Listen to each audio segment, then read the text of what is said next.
Pierre a trouvé cette carte postale de 1962 par hasard. Et elle est très précieuse pour lui. Il va nous dire pourquoi. Nous nous rendons chez lui, à Penvénan. Donc bonjour Pierre, on est à Ker, comment ça s'appelle déjà? Ker-Ribaud. Comment cette passion pour Panhard t'est venue? En fait, donc je suis passionné par Panhard surtout. Bon, évidemment, ce sont aussi les voitures des années 50-60 de marque française.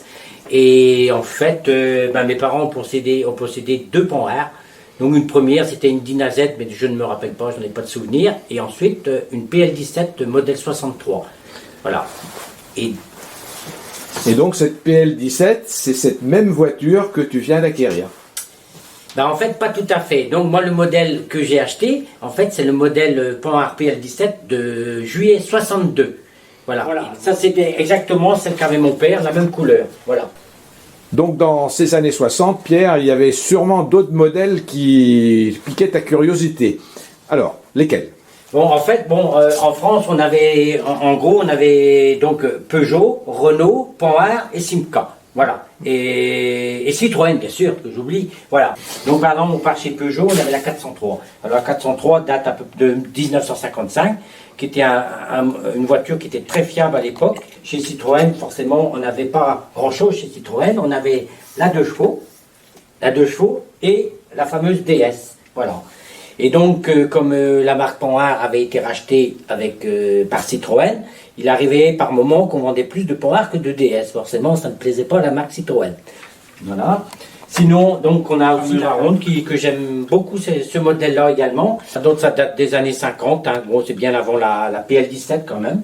Et sinon, on a la Chambord aussi, donc, qui était la luxe de chez Simca. Sans bouger. Voilà.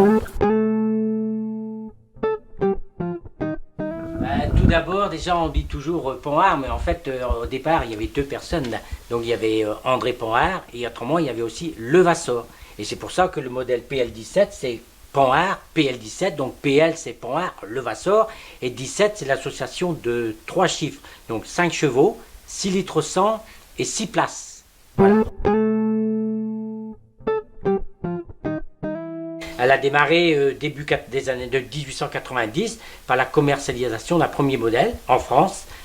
Par contre, le nom de ce modèle-là, je ne l'ai pas en tête. Voilà. Et ça a démarré à ce niveau-là, en fait, déjà. Voilà. Donc, c'était la première, la première marque de voiture française, en quelque sorte, en France. Voilà. Et par la suite, après, avant-guerre, ils avaient quand même des voitures de luxe avec des grosses cylindrées. Et après-guerre, on est parti sur des petites cylindrées, parce que Panhard était dans le rouge financièrement. Et donc, ils ont certainement inventé certaines choses dans l'automobile, mais il n'y avait plus assez de finances pour continuer, en fait. Et après, ils se sont retrouvés avec des petits cylindres, concurrencés avec des voitures populaires en France, qui étaient déjà peut-être plus performantes. Et voilà quoi. Et donc aussi dans les début des années 60, Panhard avait des voitures dans des compétitions, et c'est des voitures qui étaient très bien classées dans leur catégorie à l'époque quand même. Et donc en 62, il y a un petit événement donc aux 24 heures du Mans. Oui, en fait, je ne me rappelle pas trop, mais en fait en 62, par rapport aux performances et aux qualités je pense que ça pouvait être une DB Panhard. Il faudrait que je replonge un petit peu dans l'histoire. Et en fait, ils étaient bien classés au niveau course, compétition, par rapport à d'autres modèles. Bon, une petite question technique. À l'époque, la plupart des voitures existantes étaient des propulsions. Qu'en était-il des Panhard? Avant-guerre, je ne peux pas le citer là exactement, mais après-guerre, donc on avait la Dina X, la Dina Z et la PL17. Et la dernière de chez Panhard, la 24, elles étaient toutes à traction avant, donc de tout à l'avant. Alors que c'est vrai que dans beaucoup de modèles, c'était propulsion arrière, avec moteur à l'arrière, comme chez Renault d'ailleurs. Hein, mais non, Panhard, c'était tout à l'avant. Bon, tout à l'heure, tu nous as dit 6 places dans une PL17. Mais chez les Leroux, je crois qu'on faisait encore plus. Alors, en fait, oui, chez nous, nous étions 6 frères et sœurs, donc les parents, on était 8. évidemment, quand on partait tous, on était à 8 dans une poire. Forcément, on était encore des gosses, des petits gosses, on n'était pas très gros. Mais bon, c'était comme ça. Les mesures de sécurité, il n'y en avait pas. Il n'y avait pas de ceinture de sécurité, quoi que ce soit. Bon, si nous, on était à 8 dans une poire, d'autres étaient à 6, 7 dans une 4 chevaux ou une dauphine aussi. C'était comme ça, en fait, bon, là où il y avait des familles nombreuses. Quand même, on avait des passages à 41 degrés dans la journée, et donc c'est comme une voiture qui a été refaite, le moteur a été déposé, tout a été revu, donc c'était une voiture censée être en rodage. Donc il ne fallait pas trop rouler tous les jours avec. Donc j'ai fait une moyenne de 125 km par jour, rouler le matin et un peu le soir. Alors autant la première panne, Pierre, il a rajouté un peu d'essence, un petit peu plus qu'il en fallait pour tenir la route, comme on dit. Cette deuxième panne, par contre, pas loin de la Loire, là, c'est pas toi tout seul qui t'es dépanné, Là, Pierre. c'est une dame qui passait en voiture, qui allait chercher son pain. Et donc, elle m'a dit, écoutez, je vais appeler mon mari. Il était mécano, donc il est en retraite, et il va venir voir. Donc, un quart d'heure après, la voiture. Et donc là, en fait, on a décelé d'où venait la panne réelle. Ça venait de la dynamo qui ne rechargeait pas la batterie, c'est tout. Voilà. Donc, du coup, le premier arrivant m'a pris mes 2 batteries, puisque j'avais la vieille et une neuve, si on veut. Et donc, il les a rechargées, il me les a ramenées le lendemain matin, et je suis reparti.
Facile à conduire, hein. Bon, au début il faut s'habituer.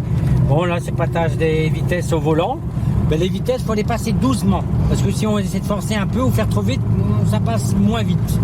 Donc il faut aller tout doucement, avec tout doux, il faut la laisser aller. Voilà. Bon, voilà, au niveau bruit du moteur, c'est un peu le bruit d'une 2 chevaux, hein, puisque c'est aussi un bicylindre à plat, refroidissement par air forcé. Bon, après, c'est pareil, quand on arrive à un virage ou un stop, quelque chose, il faut toujours anticiper le freinage, parce que bon, ça ne freine pas comme une voiture contemporaine, hein, évidemment. Donc il faut être relativement prudent avec ces voitures-là. Après, c'est une voiture qui tient très très bien la route. Alors dis-moi, quelle cylindrée fait ta Panhard? Si je ne me trompe pas, c'est 848 cm3, donc 41 chevaux d'île. Utile, en tout, c'est 1 tonne 250. Et sinon, elle fait que 850 kg. De charge utile ou de PT... Non, PTC, quoi. PTC. Ouais, c'est 1 tonne 250. Je crois que c'est ça. Et sinon, c'est 850 kg. Pas normal. Les Panhard, en fait, avaient fait au départ, quand ils ont fait la Dyna Z, c'était tout allure. Donc il fallait qu'elle soit le plus légère possible parce qu'il gardait le même type de moteur. Voilà, tu vois. Carrosserie, on a vu. Voilà, mais ça coûtait trop cher. Et donc après, alors quand ils sont passés à tout à l'acier, il a fallu essayer de raboter sur le poids de quelque part. Ici, c'est un plancher plat en fait. Quand le moteur est à l'avant, il n'y a pas non plus de pont à l'arrière, donc il n'y a pas de transmission. Donc le plancher, il est plat. Donc ça fait déjà gagner quelques kilos. Il n'y a pas le canard. Non.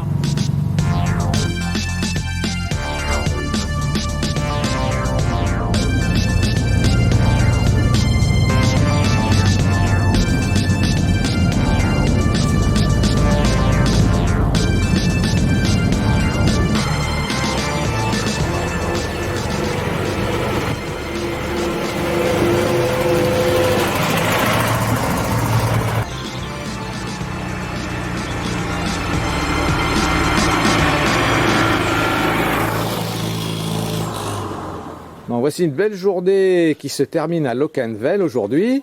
Donc Pierre, s'il fallait parfaire le rêve de cette PL17 que tu as, qu'est-ce que tu ferais? Déjà aujourd'hui, c'est profiter au maximum de conduire avec et voilà le temps qu'on pourra. Et après, peut-être à l'avenir, pourquoi pas acheter une autre Panhard, mais ce serait plutôt alors une Dyna Z.